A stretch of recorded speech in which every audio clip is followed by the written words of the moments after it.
Right, we're talking about youth unemployment, aren't we, today on Engage Care Talent? We are. It's a massive problem, massive issue, growing issue, well documented.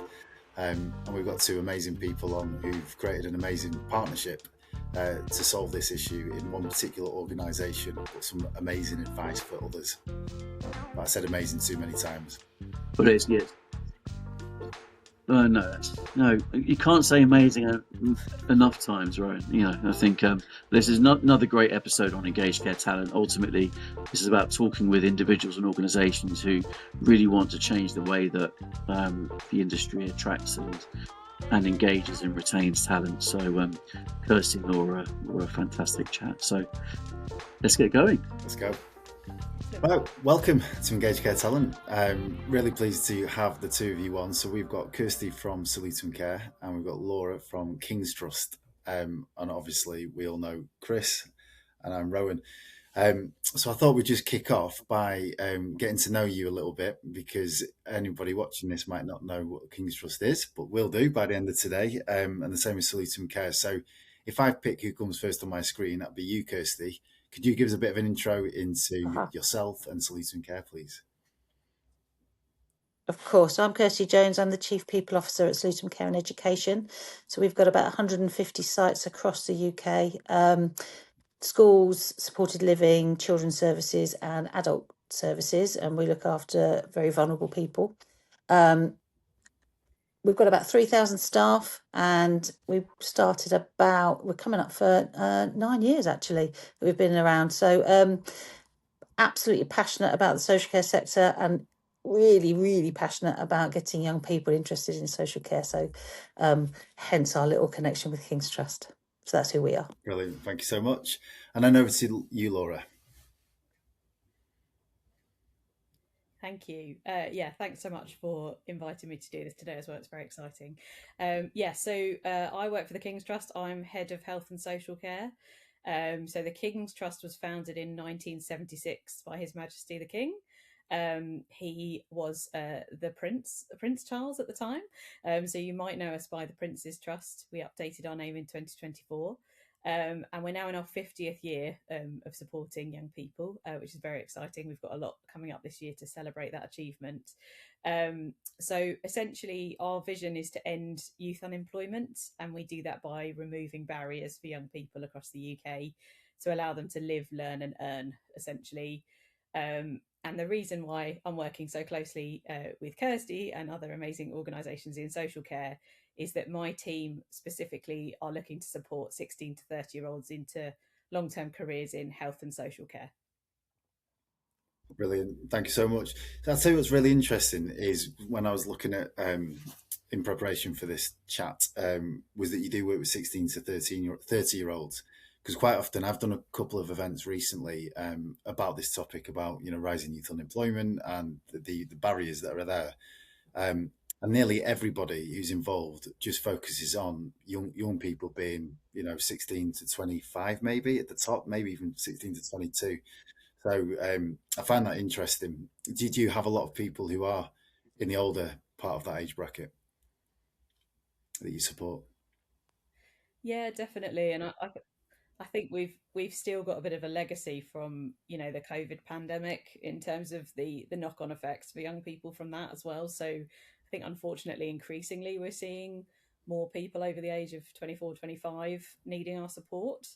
I think we find it really crucial to be able to allow that support right up until 30, so that we can also sort of bridge that gap when it's needed.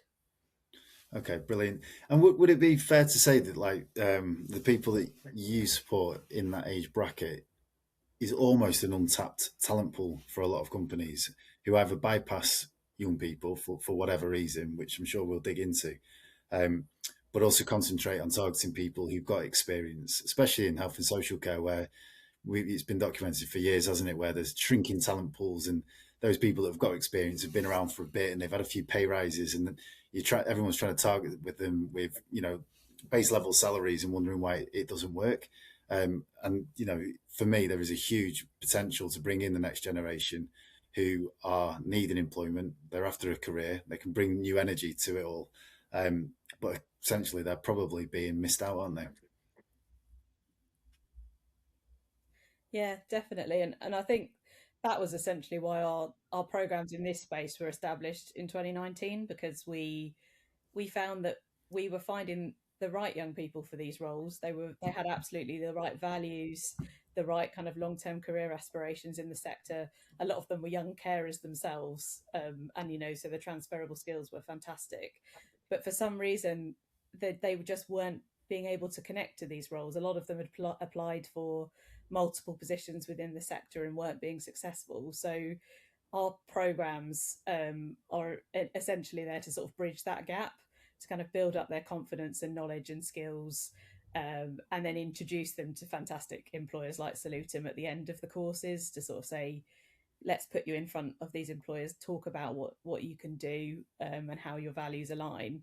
And we find that most of the people that get put forward get job offers, and then we stay with those young people for up to 6 months into role as well, because we think that kind of wraparound support to give them the best possible chance of starting and succeeding is really important as well. But you're absolutely right. It's I think there is sometimes nervousness that taking on someone with no experience is a is it a lot of extra work for an employer, and what's it going to mean for me, and all the extra sort of things I need to put in place. But we've seen the trade-off of introducing these young people is just fantastic. So many of them have thrived in these environments and in this sector. So I'd like to do a bit of a myth busting today to say that is not the case. They're not lots of extra work. We put in a lot of the work at the King's Trust to make sure they're ready, and they really understand the kind of the roles they're coming forward for.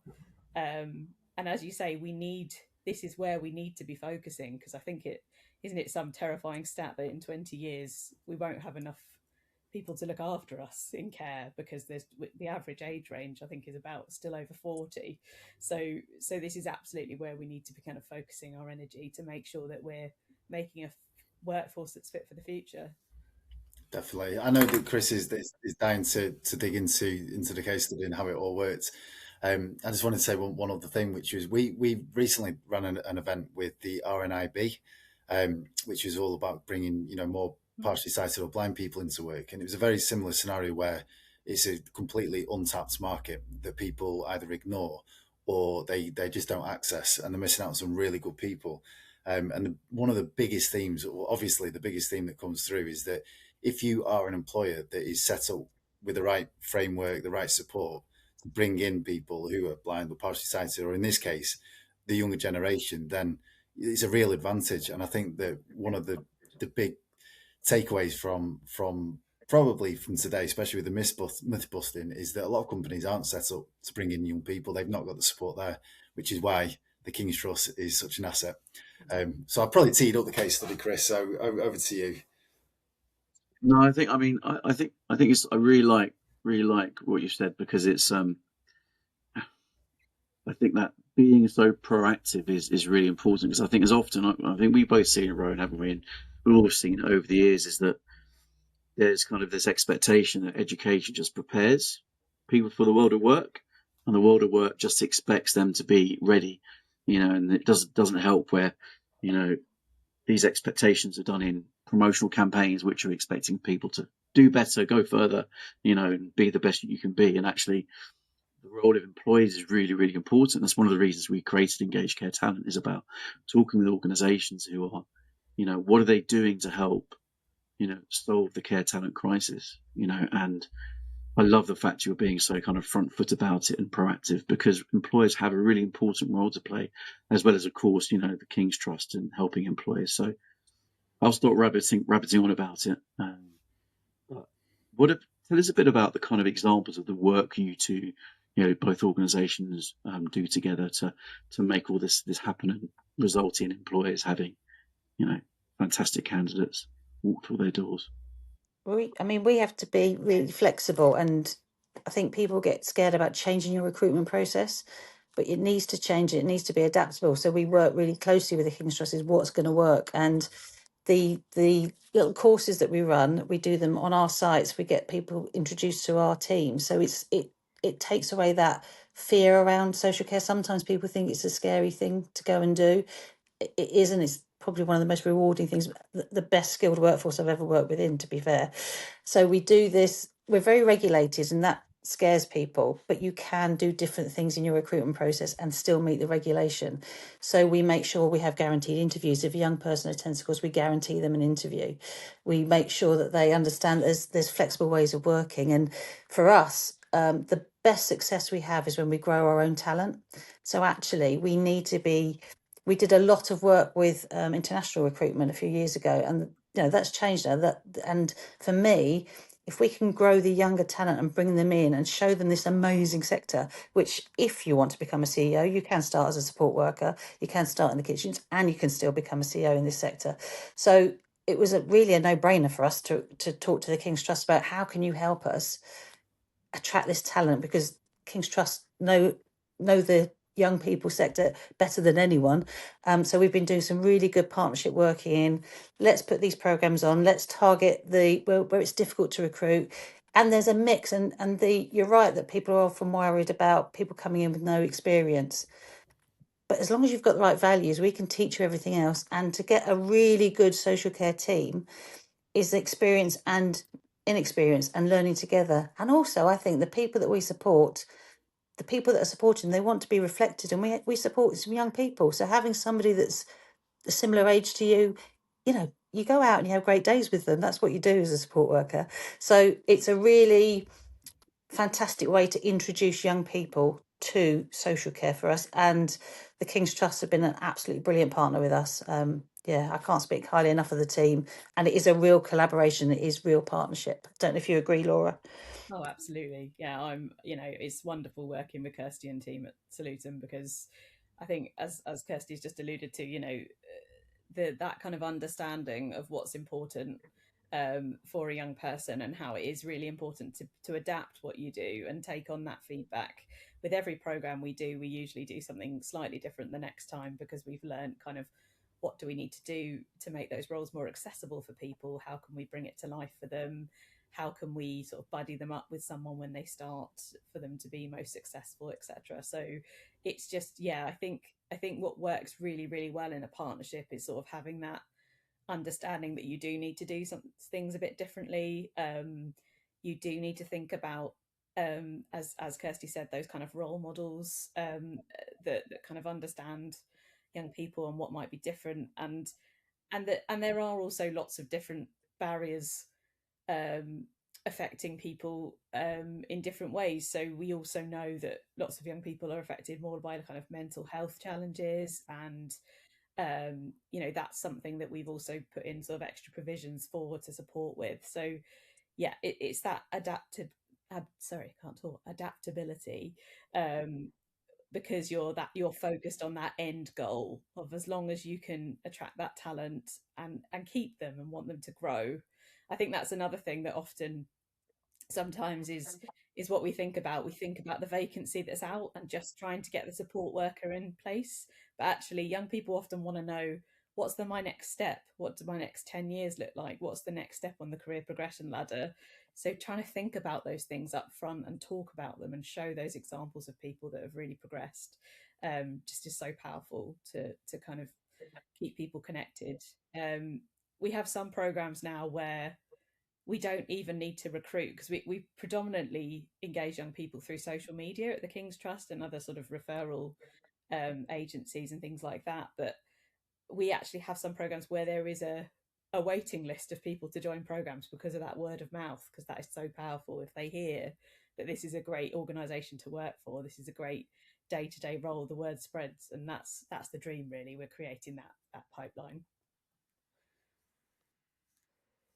That's really nice. I think and what is it? What kind of, how do you typically approach it with when you're talking to employers? There's that thing about, well, people going, well, I'm being asked for experience, but I haven't got the experience. I need to do the job to be able to get the experience. So there's a bit of a frustration there, but also there's a thing about, younger generations always gone through, haven't you, in terms of getting the bad press and going, well, maybe their expectations are high, but they don't maybe understand, the basics, which is quite, I don't know, crazy when people say that, because you need to help them, don't you, to understand that. So what do you typically say if you kind of, Laura, if you're hearing these kind of slight cynicisms towards the younger generation?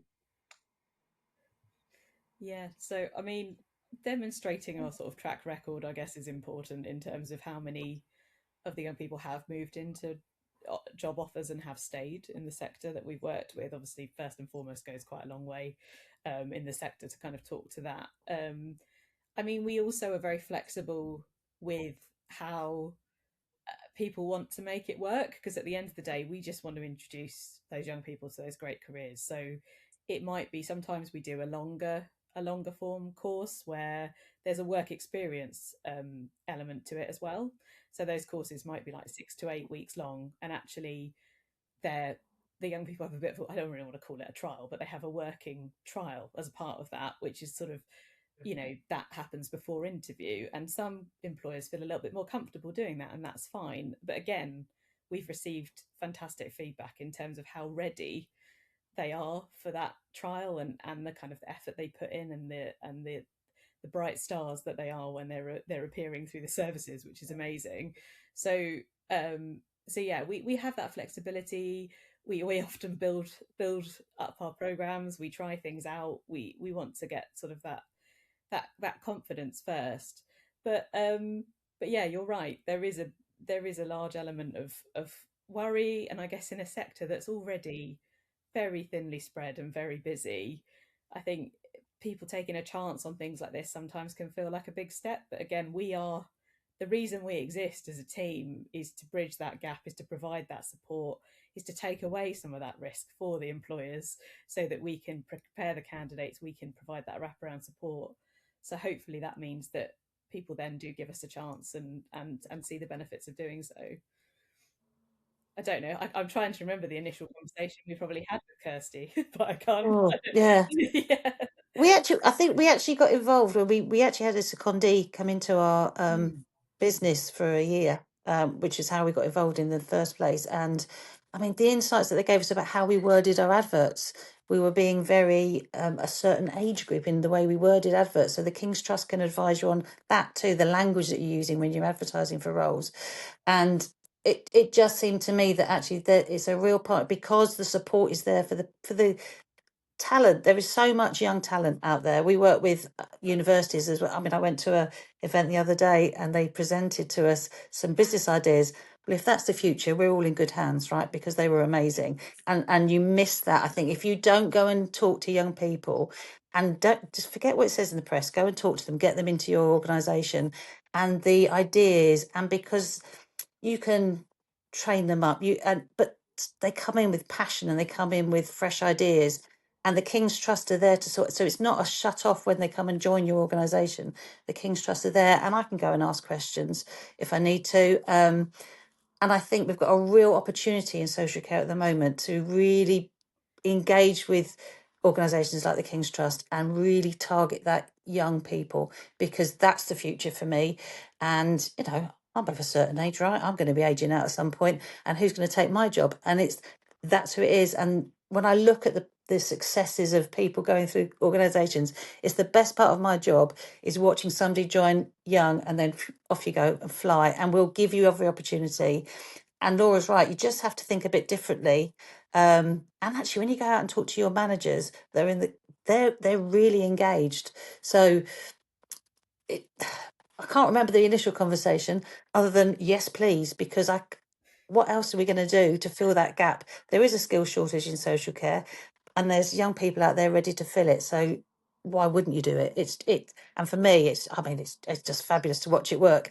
And the King's Trust do adapt. So we do a certain course in one area, we do something a bit shallower and smaller in a different area, because actually that's the need in that area. So it's a real proper partnership. You're working together to make sure that the program that you do, whichever area it is right for that area. So I mean, anybody that's thinking about it, just say yes and get in touch with the guys at King's Trust, because you will not regret it. Love that. Kirstie, I've got a question for you. It's more of a scenario, actually. So if you've mentioned there that your managers are engaged and they respond with yes, please, which is, I would describe that as being dreamlike. I don't think it's the same in every organisation. So if you were working in probably another organisation and maybe you're a recruitment manager, there's a scenario, and you're speaking to a hiring manager or a senior hiring manager where you've had lots of recruitment issues in this service for some time, and you're looking at the candidate persona going, come on then, let's dig into this. What kind of person do you actually need in your service? And you go through the list from the job description that's probably a bit out of date. And in there, you've got, okay, well, they don't need experience. No specific experience needed. But because you've been working with them for some time, that they're rejecting people because they don't have specific experience. And also, we know that in healthcare, sometimes people come in and they do kind of hop to other jobs for a little bit more money or for a career opportunity, or if they don't like the manager. So you're speaking to the hiring manager saying, yeah, we're open to people who come and work here for a year, 2 years, better than temporary agency. But because you've been working for a while, that actually if someone's coming to the end of their career, or if they're likely to progress, then they're going to get rejected as well, because they want people who will commit. Here's another part to the solution as well, or to the problem, is that you've got certain shift patterns that people need to work. So they've got to work weekends. They've got to be available to work weekends and evenings. So if they've got stuff on at the weekends, they're getting rejected. So, but you've been working on this for some time, and there are no candidates coming through. And you're there chomping at the bit saying, look, the next generation is there. They are available. And then you get hit by the final one, and then I'll shut up, which is, yeah, but young people, they have mental health issues sometimes, and it's difficult. I think really what we need is, and this is where you get to the problem, is we want that tiny, small talent pool of experienced people who've been there, done it, and probably don't even exist. So how would you approach that, Kirstie, and win that battle? How would I win the battle? Well, I'd remind them that they were a young person once, and I bet somebody gave them a chance when they were, with no experience and coming in. I left school when I was 16 and went out into the, you can't do that now, can you? But went out to the workplace and somebody gave me a chance. So I remind them of that. I also, when I was talking about recruitment, is tell people to just invite anyone that applies in for an interview. Doesn't matter what age, doesn't matter whether they've got experience. Every single person that applies for your roles, invite them in, because the ones that turn up have already got the right value. I almost want to do away with CVs, do away with it. Just apply and come and see, have an open day. Come and see where it is working. I'd take them and I'd probably show them where I have got it working. I'd tell them that if we just continue here, how are we supporting the people that we support by actually only limiting ourselves here? If they open their eyes and give it a go, what have you got to lose? What have you got to lose? If we can get somebody in that's got the right values and passion to come in, even if they stay for a year, 2 years, oh my God, what an amazing experience that the people we support have, that the team have had. So I think I would definitely take them back to when they were young and who gave them their first chance, because it's a bit like, when you're behind a learner driver, right, and you get cross. Well, we all one of those at some point. So it's the same scenario. So that's where I'd take them. I'd also take them down this, come on, let's give it a go. What have you got to lose? There's nothing to lose here, because you're still going through, and I think that's the bit we got with our managers. You're still interviewing them. I'm not interviewing for you. They're still going through an interview process, the same as everybody else. So get them into that interview. You have nothing to lose, because you are still picking the people. And I think we all get hung up. They've got to be able to do this shift. They've got to be. We are the sector that can accommodate a lot of flexible working. We really can. And you've got technology now in the sector. So we've got an amazing rostering system, Sona it's called, which means that the managers can actually absolutely adapt shift patterns to people's lives. So you've got all of that to give. Why wouldn't you give a young person a chance? Yep, love that. I think particularly important, isn't it, when you've got a situation now where there are companies that are they're putting out job ads and expecting it to work, Yeah. and then obviously with AI added onto that, it's like both are kind of acting blind. Well, actually, they're just I like your thing about just changing up a bit, really, because if you just expect to be getting the right talent in just by doing what you've done before and just pumping job ads out there going, but the people aren't good enough, or we not get enough of the right applications. You need to put the effort in. Those hard to find talent pools are not actually hard to find. It takes extra effort to do it. And again, that's why it's great that that you two work together and have done some great things together. Yeah, I had a great analogy actually. The world of work is changing, AI is changing, all the things are changing. So you've got to be able to build a new plane whilst flying the old one. So if you can, and building the new plane is using King's Trust, is supporting them, is working with young people. That's you building the new plane while you're still flying the old one. And it stuck with me, and I thought, actually, that is what we're doing here. And that's the way forward. And if you don't get on board, you're going to be left behind, because we are, I'm aging out. We just are. And but just because I am aging out doesn't mean I don't understand what young people need and want. And I think we've also got at Salutem, we have a careers and talent team. So not only are they getting support from the King's Trust, they'll also get support from us when they're in there. And I'm a great believer of having, we put a care plan in place for every single person we support or educate. Why would you not put a PDP in place for every single colleague that you work with? And that becomes that support mechanism too. So you can, and young people, you're absolutely right. They want to know what the career looks like. What does that look like going forward? And you've got these tools. We've got so many amazing tools that we can help. And then you've got King's Trust as your partner. I mean, it's a win-win, isn't it? Yeah, absolutely. So I love the thought of having worked in recruitment on your side of the fence, Kirstie. So in health and social care, I always love the idea of bringing in somebody young or old, but they basically come and do their grounding or learn the trade, if you like, as a care and support worker. And then they've got the opportunity then on different career pathways to go wherever they want. But if that person, if you could kind of move forward, and you've got a finance manager who started out as a support worker, a recruiter who used to be a care and support worker, a chief exec who used to be a support worker, you're laughing, aren't you? You've cracked it. Not only the next generation, but imagine the level of care and value in the organisation. I know. Untrue, absolutely untrue. So for me, it's a bit of a no-brainer. I did have another question for you, Laura, which was just around that kind of the mental health side of it. So, how do you support young people who are effective or open about mental health? Because it is more prominent now, isn't it? Yeah, it's huge, and it's, as I say, especially after the pandemic, we've just seen it impact everyone more and more, and it just seems to be part of, unfortunately, most young people seem to have been impacted in some way with their mental health. So I think we've seen it in the way that we provide support for being affected. So we're actually looking at scaling up what we do around mental health at the moment. It's a very key part of our strategy. But essentially what we do is we've sort of flexed the one-to-one support that we provide throughout programs. We do lots of extra work before a young person even comes onto a program as well, to kind of check their sort of job readiness, what they need, is it the right thing for them? Because I've selfishly talked about the bit of the charity I support, but we also have lots of other types of program across the King's Trust that look more about building your sort of your confidence, your skills before you're ready to start a job as well. So it might be that actually that young person needs to go back a few steps just to check what they need, what can we build up for them until they're ready to apply for a job.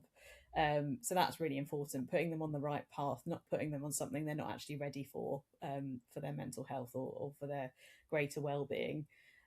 We also have a lot of sort of wraparound services that we can signpost young people to, so that kind of provide, again, that one-to-one support, sometimes counselling, sometimes specialist services we work very closely with to provide that support as well.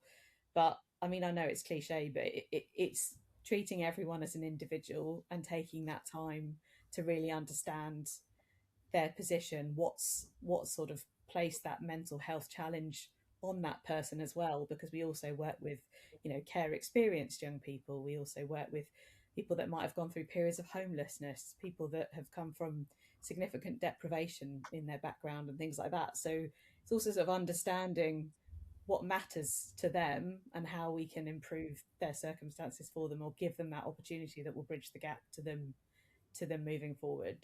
So I hope that answers your question. Yeah, It's a it little bit does. of a mixed It bag, but I does. think first and foremost, it's about treating that young person as an individual and understanding what they need, and how we can support that journey. And if actually, I was just going to say, if social care should be the ideal sector to support that, because we do it every day for the people we support. So, it's exactly the right place for young people to come and work. I might be a bit biased though on that one. There are other sectors, but I think ours is the best. But you're right. I think I look. Yeah, you talk about having that care plan, that care plan being then, well, it's natural we should do it for our employees. It's natural we should do it for people who might be interested in coming into our organisation. That thing about it's great that people are going, I want to know what I could do in 10 years' time. But then also with that comes pressure going, I have to have it figured out. And actually, the answer often is, well, no, don't worry. You don't have to have it all figured out. As long as you're heading in the right direction, you can zig and zag all over the place. In fact, that can give you some of the best experiences that are going to help you.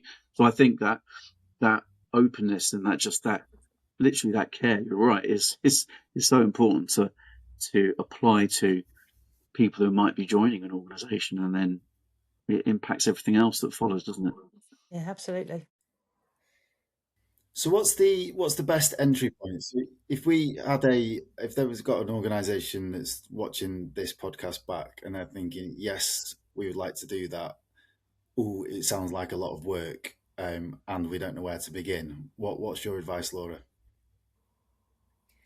Come and have a chat with us, because I'm sure we can come up with something together which we can try out and hopefully will work. So I think just setting up that initial conversation with us, talking.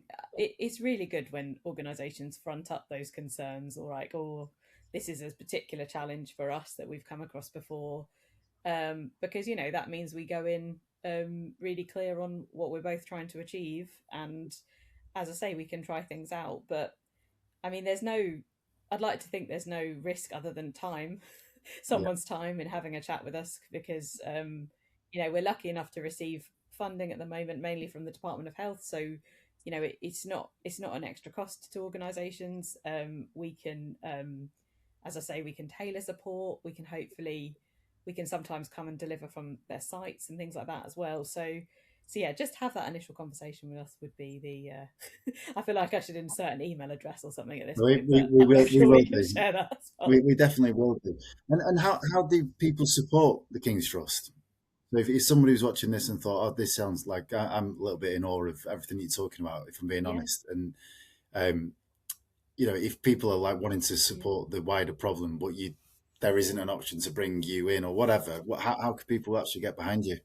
I mean, there's loads of ways, and we very we very much are very thankful and reliant on our amazing team of volunteers as well. So I guess that's something someone could do. So for example, all of our young people are given the opportunity to match with a mentor once they start a job, and they usually stay with that mentor for at least 6 months. So our mentors typically, we are especially looking for people that work in the social care sector as well, because obviously they have that extra sort of level of understanding about what to expect and what those first few months can be like in role. But yeah, those kind of volunteering opportunities are really powerful to us. We also have lots of people that give time onto our programs, come along, do talks, run sessions for us, which is incredibly powerful. So I'd say if you don't work for an organisation that actually has these kind of vacancy opportunities and you can't work with us in that way, maybe that wider kind of advocacy and volunteering support would be really, really powerful for us. So again, please get in touch. Okay, brilliant. And then from your point of view, Kirstie, so with every case study comes results, doesn't it? So how can we take your word for it, obviously, but what kind of numbers have you had through? What impact have you seen from your work in this area? Well, our numbers have been okay. Then some are better than others. Some are more well attended than others. We've had some real success with people actually getting jobs and working for us. So my advice to anyone thinking about it is, and we haven't got it right every time, right? We've learnt with the King's Trust. We did the first programme and we had to tweak it. So it's that, Laura's right, it's time and willingness to open your mind and give it a go and see what happens. And be willing to adapt, because we've had to. The team that we've had involved in it, we've had to adapt. I've stayed quite close to it because it's a real passion of mine. Because actually, I really like what you said, Chris, about zigzagging around roles. I've done that since I left school. Right, I've zigzagged all over the place. I wasn't in HR. I was going to be a hairdresser. I was rubbish, by the way. But that's you can zigzag around, and I think zigzagging to the right place with the King's Trust is also okay. So don't worry that you haven't got it mapped out. Don't worry that I came to the King's Trust. I can see there's going to be a void here because previously the social care sector did use international recruitment to fill a void, right? We did have after COVID, it was a really tough time for all of us because there was a real workforce. And there still is, but there was a real workforce challenge. And we filled that with international recruitment. But that's not available anymore, okay? And actually, we shouldn't be just reliant on that. We should be reliant on this amazing talent, and it is an amazing talent pool. And I look around. We did a post on, I think it went on LinkedIn yesterday, of all the young people that are working in our organisation, and they did a little post, and you're looking at them all going, oh, do you know what? That's the future. I can rest easy and I can sleep better at night because they're in our organisation. And if they're not in your organisation, go get them because they are the future, and they are the future CPOs, the CEOs and CFOs and all those things. And you can move. The beauty of this industry, and I haven't always worked in it. I've been in it now for about 15 years. I've always been in HR mostly. But I've watched people come from support worker. Our talent lead, she was a support worker, so she really gets it. So you can go support services to frontline to support services. It's that kind of organisation and sector. And if we can't help and support, which sector can, we should be forefront of this and pushing and shouting it from the rooftops. Come and look at the youth, the young people, because boy, they're impressive. I tell you, honestly, don't believe what you read. Go and talk to some because they are impressive. I was talking. We've got a bit of a graduate scheme going, and I was talking to one of our graduates this week, and he had better ideas than I did. And you're like, absolutely, and there's no barrier in there that we're people like me hitting whatever age I am. There's a lot of hair dye in there.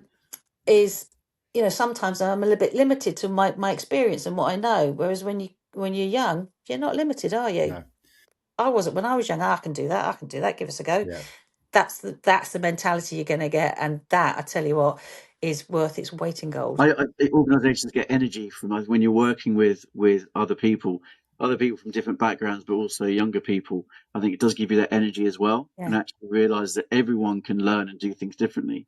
So I really like it's really great to see that. And also, I often talk about the Gallup State of the Global Workplace report, which talks about $8 trillion in lost productivity because of lack of engagement at work, and that's like 21%. Only 21% of people are actively engaged at work in the workplace.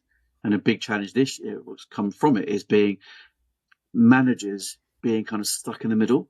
But if you've got somebody who's got the experience of coming up through an industry or through an organization, who understands the team that they're working with, but also can see, what leadership needs to achieve, then that disengagement should improve definitely.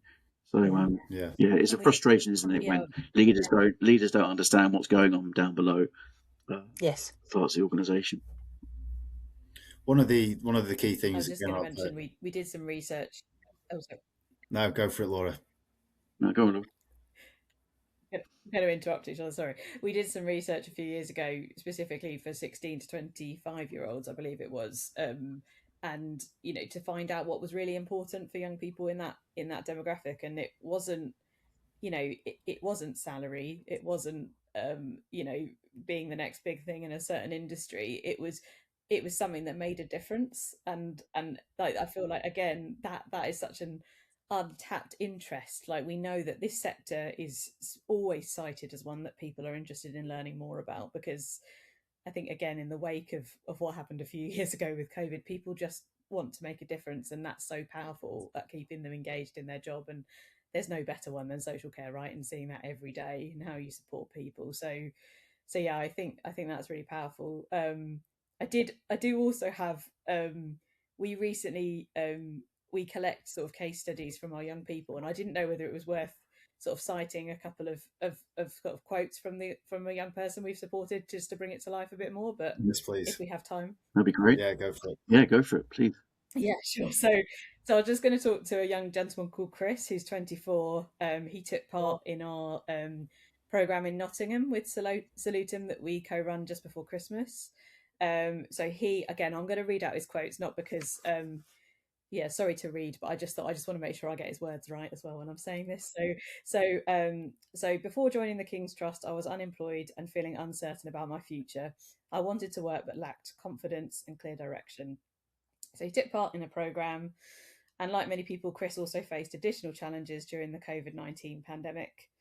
The pandemic created uncertainty and made finding work more challenging. It affected my confidence, but it also strengthened my determination to build a secure future. So what's fantastic is he came on a program. He was offered a role with Salutem on the last day, which was excellent. And he has gone on to say that working in the health and social care sector is incredibly rewarding. Every day I feel proud knowing that my work makes a real difference in people's lives. Working has completely transformed my life. It has given me confidence, independence, and financial stability, especially as I'm currently the main person working and supporting my family. I feel motivated and proud of what I'm achieving. So I just to give that one example, because I think every single number we talk about, I mean, we've had 20,000 young people go through our programs now since 2019, but they're obviously so much more than a number. Every single one of those young people has had their own story, has found that their own sort of path into moving into the sector, and we hear stories like Chris's every day. So I just think hopefully that also highlights the kind of the difference. Even you can even make that difference to one young person's life. It's just incredibly powerful. It's incredibly mic drop, powerful. that is. Yeah, mic drop moment. But then I've just picked the mic back up again, so sorry about that. But I do a lot of candidate persona work with clients in health and social care, looking at the kind of people that they want to recruit. And I think that what you said there is about, for young people, is what do they want, and that they being able to make a difference and have a worthwhile job and go home at the end of the day or the end of the week, no matter what their home environment is, and actually love the work that they're doing and they get a lot out of it. And I think that it goes across every actual persona in healthcare. So I think that is massively important, because a lot of even just job ads are so basic. You know, this is what you get paid, this is where you're going to be working, this is what you need to have, and it doesn't lend to that proposition of you're going to be changing people's lives and your own. So that was one thing. The other thing that you mentioned there is, so you've just read out a testimonial or a case study from a young person who has actually done this, and it is so important, giving them that opportunity. And Kirstie, you mentioned your advice would be interview everyone. Everyone who applies for a job, interview them. The fact of the matter is that Yep. I'm probably not wrong in saying this, that most young people who make applications at the moment, not via King's Trust, but who make applications, they don't even hear from employers. I've spoke to someone just yesterday, and he's not young; he's my age, and he's been looking for a job only for 2 months, and he's soul destroyed. And I'm saying, don't worry, it's the way it is. But for young people, you would take it personally. You know, I've applied for 30 jobs in 2 days, and I've got 3 automated responses. No one's called me back and to say whether it's good or bad. You would end up feeling like you need to give up, don't you? So I think what you've both said is so important, because the end result is what you've just read out, Laura. So it also goes back to the thing about, is point people in the right direction. There's a bit of a compass feeling here between what you both do, is actually going, well, instead of me having to apply for God knows how many jobs, I'm kind of doing it because I'm not sure where to go and what to do. So actually the fact that, you've got organizations like yourselves working together to actually help provide some sort of direction is extremely, extremely valuable. It's great. Yeah, I can't recommend it enough. Honestly, it's one of the best things we're doing right now, and we've got a real plan to really sort of go big and bold on youth employment strategies, and King's Trust are a huge part of that. And there is no downside, there really isn't. And as you said, if you can if we can get more Chris's around, saying that, and about, you go in and you change people's lives. When sometimes people ask me, why do you do HR? Why do you do it in social care? And I was sent a picture. We had a gentleman who wasn't supported brilliantly before. He came to us, and I got a picture of him swimming in the sea. He hadn't been out of his house for a year or two. And there was that's what these jobs do. That's what makes the difference. You go home and you enabled somebody to go and have a great old swim in the sea. And that's what we should be shouting about. That's what this sector does. That's what it does. And every provider, and we're all doing it, and we're making a difference. And if you're ever having a bad day, I sit in the office, I go and look at those photos, or I go and visit a site, and you go into that home or school or whatever, you can't come away without smiling, because people are having fabulous lives. And that's what this sector does. And that's why young people coming into it is so important. So we keep it going. And working with the King's Trust it's a dream, actually. You, honestly, pick up the phone, send Laura an email, because it's well worth it, trust me. Okay, I think that's brilliant. And the last thing that I would just chuck into the mix here is that if there are more Chris's, and if any of them would be up for kind of joining this, I'd love to get them on a podcast and link it all together, just so that people can actually see what the outcome is, and make it a bit more tangible. So I'll just put that out there. I've really enjoyed speaking with you both. I feel like I want to get involved. So I'd like to hang on after we stop recording and just have a little bit of chat about that, if that's possible. But thank you so much. Thank you. Really enjoyed it. Pleasure. Thank you for having us.